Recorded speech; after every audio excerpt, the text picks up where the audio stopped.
Hello everyone, good morning, welcome to my another mini blog. তো সকালবেলা উঠে দেখো ঠাকুরের বাসনগুলো মেজে নিচ্ছি। বাবু ঘুমাচ্ছে, ততক্ষণ যতটা সম্ভব করে নেওয়ার চেষ্টা করছি।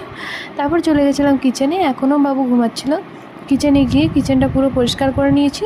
ব্রেকফাস্ট বলতে রাতে রুটি ছিলই, আর তোমার দাদা বলেছিল ঝাল সুজি খাবো, তো ওটা মা বানাবে।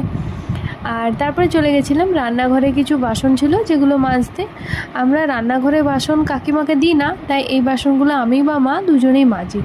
আর বাসনগুলো মাজতে মাজতে মা বাবুকে এমনভাবে এক্সপ্রেশন দিচ্ছে না, আমি এখান থেকে বসে বসে হাসছিলাম। আর এখানে দেখো দুজনে চুপটি করে বসে আছে। তারপরে দেখো উঠোনটা ধুয়ে নিয়েছিলাম পরিষ্কার করে। জানো তো, মায়ের আমার উঠোন ধোয়াটা পছন্দ হয়েছে, আর এই বাসনগুলোই মেজে রেখেছিলাম। তারপরে আজকে পুজোটা আমি ছেড়ে দিয়েছি, যেহেতু মা বাপিরা একটু বাইরে যাবে। আর দেখো এখানে পুচকু আমার কোলে চলে এসছে। তারপরে মায়ের হাতে ঝাল সুজি খেয়ে ব্রেকফাস্টটা কমপ্লিট করে নিলাম। বাই।